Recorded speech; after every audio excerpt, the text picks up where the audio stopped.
Hello everyone, আসসালামু আলাইকুম। আমি আজকে নিয়ে আসলাম নতুন অন্য ধরনের ভিডিও, যা আমি কখনো আগে লাইফে করি নাই। আজকে এই ফার্স্ট টাইম করলাম। আমি প্রথমত বলতে চাচ্ছি যে আমি কমলাপুর রেল স্টেশন থেকে টঙ্গী রেল স্টেশন পর্যন্ত যাব। এটা যদিও আন্তনগর ট্রেন, এই ট্রেনটা সব জায়গায় ধরে না, শুধু এয়ারপোর্ট, কমলাপুর, বিভিন্ন বড় বড় স্থানে ধরে, আর অন্য অন্য জায়গায় ধরে না।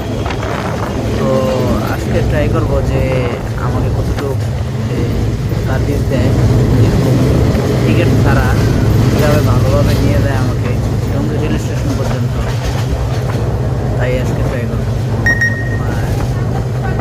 যখনই 100 টাকার অফার করলাম, তখনই আমাকে বললো আপনি ভিতরে আসেন, ভিতরে এসে দাঁড়ান। তারপর ভিতরে আসলাম।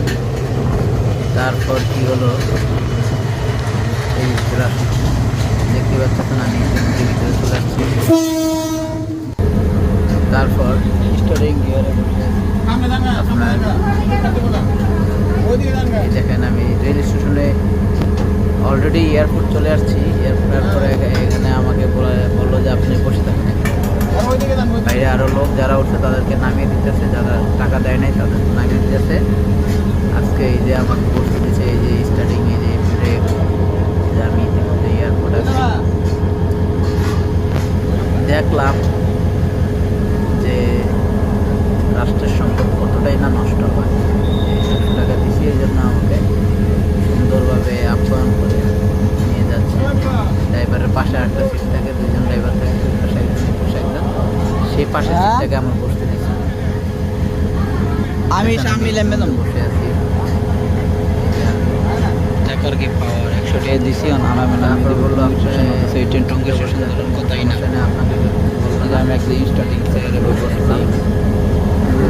আমার বলতে পারবো না যে পিছনে ক্যামেরা বলতে পারবো না, আমার সামনে পিছনে ক্যামেরা দেওয়া ছিল।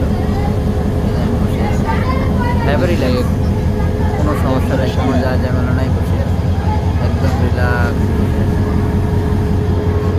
বাসার সিটেও তো এরকম আরাম নাই, যতটুকু আরাম ট্রেনের সিটে রিল্যাক্সে বসে থেকে আরাম পাওয়া যায়, একদম রিল্যাক্স। এই যে আমি একদম রিল্যাক্সে বসে আছি। আজকে সেই হয়েছে, আমি আমার ফার্স্ট টাইম এরকম ব্লগ নিয়ে আসলাম, যাতে দিতে পারি যে এই লোকটাকে টাকার বিনিময়ে ভিতরে ঢুকতে দিয়েছে, ইতিমধ্যে আমাকে টঙ্গী স্টেশন নামিয়ে দিবে কথা দিয়েছে সে।